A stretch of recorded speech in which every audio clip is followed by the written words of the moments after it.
नमस्कार साथियों, स्वागत करता हूं भारतीय एजुकेशन के ऑनलाइन प्लेटफॉर्म पर। चलिए स्टार्ट करते हैं। आज हम लोग मॉडर्न हिस्ट्री में एक छोटा सा टॉपिक पढ़ेंगे, भारत में डच कंपनी का आगमन। ठीक है, जैसा आपको पता है भारत में सबसे पहले डच कंपनी का स्थापना हुई है 1605 में। कहाँ? आंध्र प्रदेश के मछलीपट्टनम में। लेकिन यदि आपसे पूछ लिया जाए भारत से बाहर, दैट मीन्स नीदरलैंड में डच कंपनी का स्थापना कब हुई थी, तो आप बोलेंगे 1602। तो ये डच कंपनी जो है प्रॉपर कहाँ की रहने वाली है? नीदरलैंड। कहाँ की रहने वाली है? नीदरलैंड। इसको पहले हॉलैंड देश कहा जाता था। तो डच कंपनी हॉलैंड बनी है 1602 में। किसके नेतृत्व में? कॉर्नेलियस हाउटमैन के नेतृत्व में डच कंपनी का स्थापना नीदरलैंड में 1602 में हुई। यहाँ के बहुत सारे व्यापारी मिलकर जो है एक कंपनी की स्थापना करता है। उस कंपनी को देखरेख करने के लिए 17 सदस्य का एक समिति बनाता है। उस समिति का काम यह था कि भारत में या इंडोनेशिया में जो कंपनी स्थापित होगी, फैक्ट्री स्थापित होगा, उसका देखरेख करना। जो भी बेनिफिट होगा वो सारे व्यापारियों में बराबर हिस्सा में बांट देना इस समिति का एक काम था। ठीक है, 17 सदस्यों वाली समिति। लेकिन इन लोगों को जो है डच सरकार, वहाँ नीदरलैंड की सरकार ने मात्र 21 वर्षों तक ही व्यापार करने का छूट दिया था। देखिए यहाँ पे 2-4 क्वेश्चंस बनेगा दोस्त। डच कंपनी किस देश की रहने वाली थी? आप बोलेंगे नीदरलैंड की। इसकी पहली फैक्ट्री भारत में कब स्थापना हुई? 1605 में मछलीपट्टनम में। ठीक है, लेकिन डच की कंपनी नीदरलैंड में कब बनी? आप बोलेंगे 1602 में। किसके नेतृत्व में? हाउटमैन, कॉर्नेलियस हाउटमैन के नेतृत्व में। यहाँ तक क्लियर? ठीक है, अब हम बात करेंगे। अभी मैंने बताया कि कितने वर्षों के लिए इनको छूट दिया गया था। डायरेक्ट क्वेश्चन पूछेगा पेपर में। डच कंपनी जो भारत आए थे, वहाँ की सरकार ने इनको कितने वर्षों तक छूट दिया था? 21 वर्षों का। जैसे वहाँ ब्रिटिश को भी तो दिया था। जो ब्रिटेन से जो कंपनी आई थी इंग्लैंड से, मात्र 15 वर्षों के लिए छूट दिया गया था। उसके बाद लॉन्ग टाइम तक बढ़ा दिया गया। उसी प्रकार इसको भी जो है 21 वर्षों तक छूट दिया गया था। ठीक है, 17 सदस्यों की समिति भी बनाया गया। यहाँ तक समझ में आया? ठीक है, अब आगे अगला बात करेंगे हम लोग यहाँ पे। इसके ये जो कंपनी का स्थापना किया था, उस कंपनी का क्या नाम था? तो यहाँ पे लिखा हूँ दोस्त, सारी बातें मैं लिख दिया हूँ।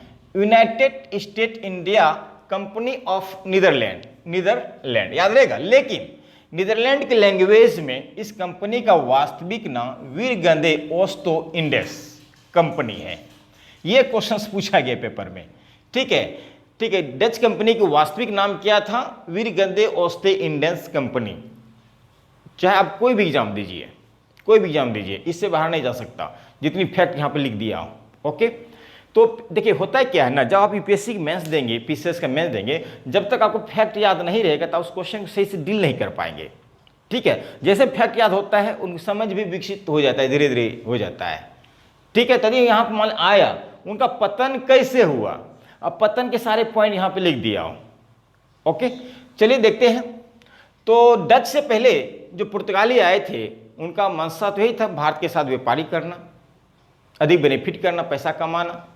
डच का भी मंशा यही था कि भारत के साथ या पूर्वी देशों के साथ व्यापार करना। ये लोग तो चले, लेकिन बहुत पहले आ गए थे। 1595-96 में कॉर्नेलियस हाउटमैन के नेतृत्व में ये इंडोनेशिया पहुंचे थे। इंडोनेशिया के साथ जो है ये लोग कंटिन्यू व्यापार करते रहे। अब 1605 में जो है इसका नज़र भारत की ओर आता है। 1605 में जो भारत में कंपनी स्थापना होता है, उस किसके नेतृत्व में? यहाँ पे नेतृत्व पूछा जाता है वादरमैन। तो याद रखिएगा, वादरवेग के नेतृत्व में, जो यहाँ पे ऑलरेडी लिख चुका हूँ, वादरवेग के नेतृत्व में 1605 में डच की पहली फैक्ट्री लगी है आंध्र प्रदेश के मछलीपट्टनम में।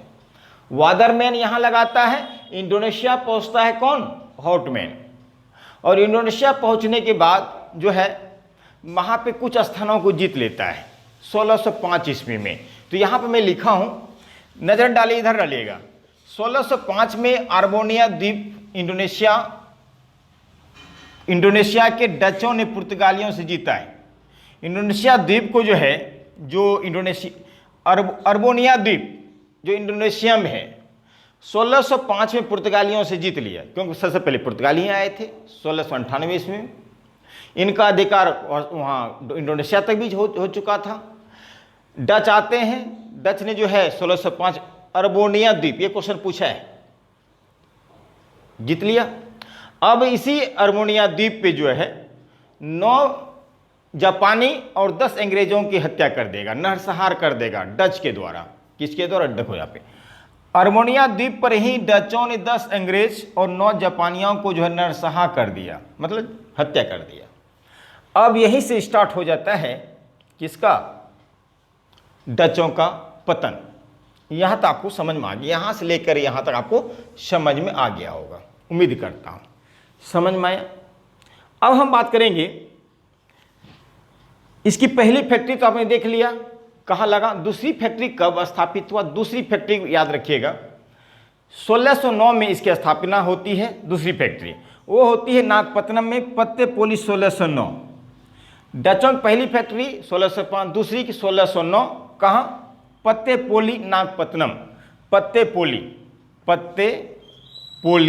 नागपत्तनम आंध्र प्रदेश। अब प्रश्न तीसरी कब लगेगी? तीसरी फैक्ट्री जो है, इसकी तीसरी फैक्ट्री जो लगेगी यहां पे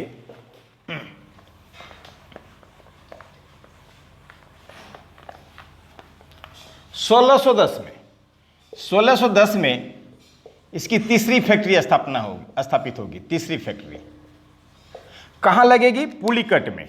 कहां लगेगी? पुलिकट में। इस बात को ध्यान दीजिएगा। अब यहां पे लगने के बाद जो है पुलिकट में ही इन्होंने सोने के सिक्के ढालेंगे, सोने के सिक्के ढालेंगे, ठीक है। तो इसको बोलते हैं पेगोडा, ठीक है। इस सोने के सिक्के ढालने को पेगोडा कहते हैं, सोने के सिक्के को पेगोडा कहते हैं। तो यहां से क्वेश्चन पूछा है, डचों के द्वारा जो है सबसे पहले जो है कहां पे सोने के सिक्के ढाले गए थे? पुलिकट में। कहां बोलेंगे? पुलिकट में। तीसरी फैक्ट्री स्थापित हुआ है पुलिकट में।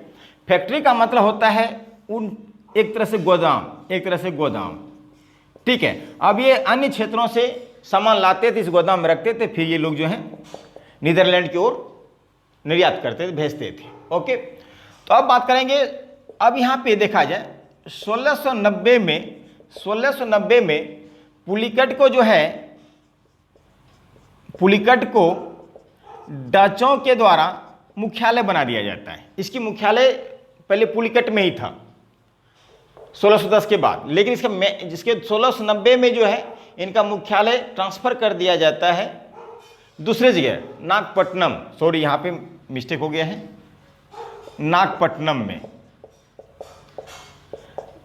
1610 में यहाँ पे मुख्यालय बनाया पुलिकट में, लेकिन 1690 में जो है पुलिकट से हटाकर इसकी दूसरी जो मेन मुख्यालय बनता है नागपट्टनम आंध्र प्रदेश में।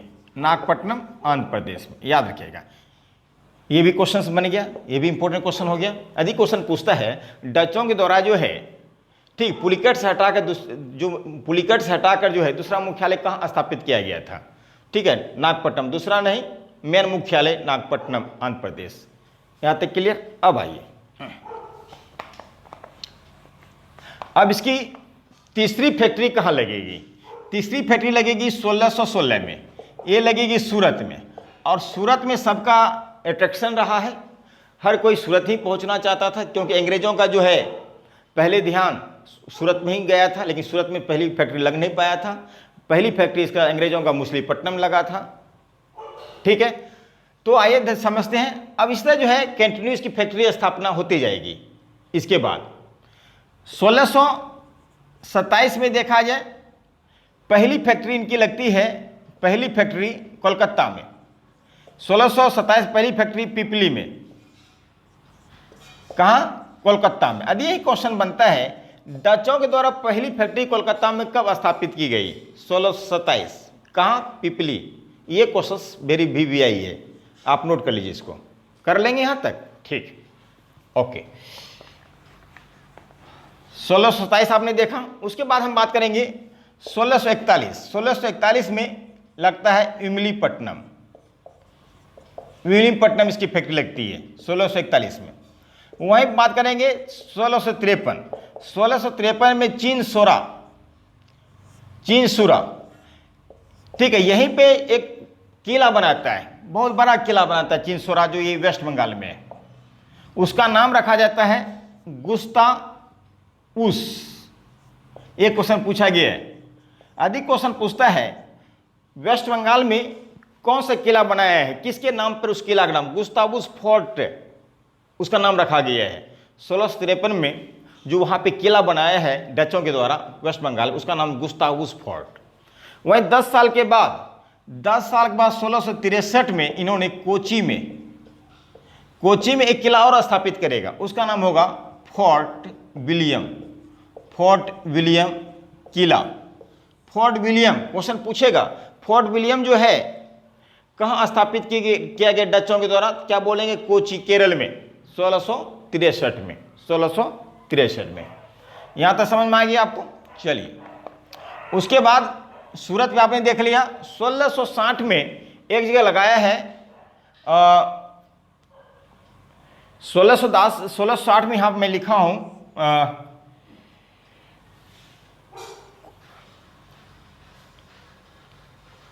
चलिए, उसके बाद देखिए 1658 में देख लेते हैं। 1660 आपको बता रहा हूँ थोड़ा सा। 1658 में जो है 4 जगहों पर स्थापना किया है, पटना, कासिम बाजार, उसके बाद बालासोर, पटना, कासिम बाजार, बालासोर, नागपट्टनम। 1658 में 4 जगहों पे जो है फैक्ट्री स्थापित किया गया है, इस बात को भी ध्यान देना आपको, ठीक है। ओके, तो अब हम बात करेंगे 1658 कंप्लीट होता है। अब धीरे धीरे इनका अंग्रेज जो उस समय मुगल शासक जो थे, मुगल शासक औरंगजेब थे। औरंगजेब के द्वारा इन्होंने क्या करता है 1664 में 3.5% वार्षिक चुंगी पर जो है वेस्ट बंगाल, बिहार और उड़ीसा में व्यापार करने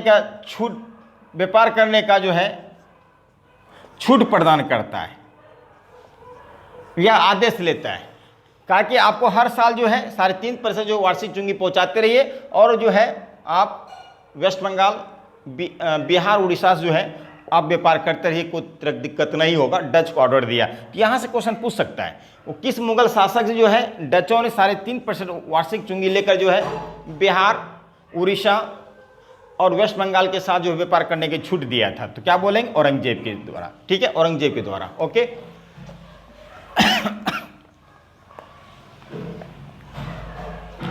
उसके बाद हम बात करते हैं 1664 आपने देखा। 1650 की एक कहानी और समझिएगा। सूती वस्त्र उद्योगों में सूती वस्त्र उद्योग जो है सबसे पहले ध्यान जो है डचों ही गया है। सबसे पहले ध्यान डचों का ही गया है।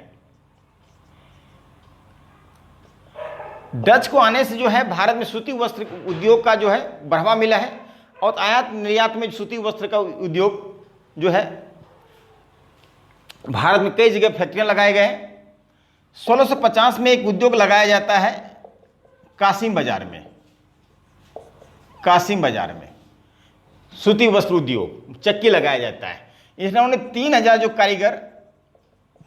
कारीगर जो है इसमें काम करने वाले लोगों को सबसे पहले इन्होंने शुरुआत किया मजदूरी देना, सबसे पहले पैसा देना, ठीक है। तो यहाँ पे भी याद रखिएगा 1650 में डचों के द्वारा जो है सूती वस्त्र उद्योग कहाँ स्थापित किया गया था, तो आप याद रखिएगा कासिम बाजार, वेस्ट बंगाल।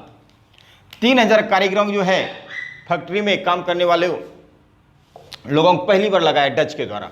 उसके पहले पुर्तगाली भी आए थे, उस समय अंग्रेज भी आ चुका है 1608 ईस्वी में, ठीक है ना। तो ध्यान देना है आपको, यहां तो आपको समझ में आ गया। बहुत सारे फैक्ट मैंने आपको पढ़ाया, बहुत सारे फैक्ट पढ़ाया, उस फैक्ट को आपको याद रखना है माइंड में और लिखना है कॉपी में। और लास्ट में देखते हैं, डच कंपनी आए तो जरूर, लेकिन इसका तो पतन होना तय है। अब पतन किन कारणों से हुआ है इसको देख लेते हैं। पहला कारण देखेंगे, वेदरा का युद्ध 1759 वेस्ट बंगाल में डच और अंग्रेजों के बीच में होता है, इसका कहानी खत्म हो जाता है। यही भी मेन क्वेश्चन पूछता है आपके पेपर में, वनडे एग्जाम में, कि डचों का जो है पतन जो है या डचों का अंत जो है किस युद्ध के कारण होता है। तो अंग्रेज और डच के बीच में जो है 1759 में वेस्ट बंगाल में जो है ये युद्ध होता है और यहीं पर हो जाता है। दूसरा कारण ध्यान दीजिएगा, कंपनी में भ्रष्टाचार, कंपनी में भ्रष्टाचार होना। तीसरा, डच का ध्यान जो है इंडोनेशिया पे चला जाता है ज़्यादातर। बाकी डच कंपनी पर जो सरकार का सीधा नियंत्रण था, डच कंपनी पे जो है सरकार का सीधा नियंत्रण होने की वजह से जो है, ठीक है ना। तो इसलिए इन 4 कारणों से मैथ्स में आप लिख सकते हैं डच का पतन होने के 4 कारण थे, ठीक है। तो बाकी मैंने मोस्टली सारी बातें लगभग मैंने डिस्कशन कर लिया है दोस्त, डच से संबंधित। लास्ट में हम लोग ये देखते हैं कि इसके बाद अब कौन कौन टॉपिक हम लोग पढ़ेंगे। भारत में यूरोपीय कंपनियों का आगमन, जैसा आपको पता है ये टॉपिक जो था भारत में यूरोपीय कंपनियों का आगमन। तो अभी तक मैंने पुर्तगाल के बारे में पढ़ा है, पुर्तगाली के बारे में टॉपिक कंप्लीट कर चुका हूं। ये कब आए थे? 1498 में आए थे, ठीक है। उसके बाद कौन आए? डच। इसकी कंपनी 1602 में स्थापना हुई, लेकिन भारत में 1605 पहुंचता है। उसके बाद हम पढ़ेंगे अंग्रेज। क्या पढ़ेंगे? अंग्रेज कब आते हैं? इसकी कंपनी तो 1600 में स्थापित होती है, लेकिन भारत पहुंचता है 1608 में। उसके बाद हम बात करेंगे डेनिस। इसकी कंपनी पहुंचती है 1616 में, लेकिन इसकी फैक्ट्री लगती है दोस्त 1620 में भारत में। उसके बाद देखेंगे फ्रांसीसी पहुंचता है 1664 में, लेकिन इसकी फैक्ट्री लगती है 1668 में। ये आपको पढ़ना है 1 बाय 1 करके, ठीक है दोस्त। एक बार फिर रिवाइज कर लेते हैं, डच से संबंधित कुछ फैक्ट आपको थोड़ा रिवाइज होने में ज़्यादा याद हो जाएगा। डच कंपनी कहाँ के रहने वाले थे बताइए? डच कंपनी कहाँ के रहने वाले थे? नीदरलैंड हॉलैंड के रहने वाले थे, ठीक है। इसकी कंपनी जो स्थापना हुई थी नीदरलैंड में कब हुई थी? 1602 में हुई थी, ठीक है। भारत में इसकी कंपनी कब स्थापना हुई? फैक्ट्री 1605 में। किसके नेतृत्व में? वादर वेग के नेतृत्व में। और यहाँ किसके नेतृत्व में?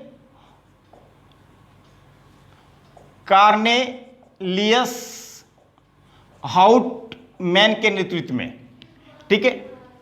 यहाँ तो समझ में आया। उसके बाद यहाँ पे धीरे धीरे इनकी फैक्ट्री लगती चली गई, बहुत सारी फैक्ट्री लगी। 1609 में भी लगा पत्तीपोली में, 1610 में भी लगा, कहाँ?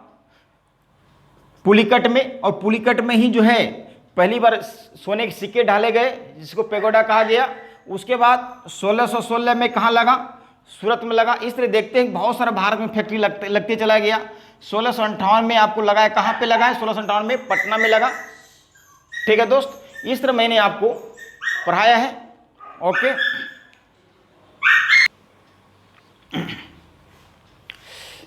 तो आपने क्या देखा? 1658 में जो है कहाँ कहाँ लगाया था? पटना, उसके बाद बालासोर के बाद कासिम बाजार और नागपट्टनम। ये चारों जो है 1658 में ही लगाया गया था फैक्ट्री। ये चारों याद रखिएगा आप लोग, ठीक है। तो वहीं हम बात करते हैं। तो अभी मैंने बताया पतन के क्या क्या कारण थे। 1759 में जो है वेदरा का युद्ध होता है अंग्रेज और डचों के बीच में, वहीं से इसका अंत हो जाता है, ठीक है। उसका तो इसका डच कंपनी पर सरकार का डायरेक्ट नियंत्रण था और इसका ज़्यादा ध्यान इंडोनेशिया की ओर चला गया, भारत में कम ध्यान रहा इनका, ठीक है। इंडोनेशिया में भी जो था मसालों का जो खेती जो है देखा जाए अधिक पैदावार हो रहा था, मसालों वगैरह सबका, इसलिए इसका ध्यान इंडोनेशिया पे गया। और सबसे पहले इंडोनेशिया ही आए थे लोग, इंडोनेशिया के साथ फिर भारत आए, ठीक है। और भारत में पहली फैक्ट्री कहाँ लगी आपको मैंने बताया, फिर दूसरी कब लगी, तीसरी कब लगी, इस पर कंटिन्यू लगता रह गया। और मैं 2 किला आपको बताया, वो 2 किला इंपॉर्टेंट है। जैसे 1663 में मैंने बताया फोर्ट विलियम की किला कोची में लगाया गया था, ये इंपॉर्टेंट है। कोची कहाँ है? तो केरल में। उसी प्रकार देखा जाए 1653 में ये एक किला और लगा था इनका, कहाँ, वेस्ट बंगाल में। कौन सा किला? गुस्ताउस, गुस्ताउस की किला, गुस्ताउस की किला। ठीक है, यहाँ तो मैंने आपको बताया था। ठीक है, ये सारे था कुछ फैक्ट क्वेश्चंस डच से संबंधित दोस्त। ठीक है, तो इस तरह आपको जो है हिस्ट्री से बैक टू बैक जो है टॉपिक मिलते रहेंगे, और हिस्ट्री से भी हिस्ट्री, ज्योग्राफी और पॉलिटी से। ठीक है दोस्त, आज क्लास बस इतना ही। Thank you so much.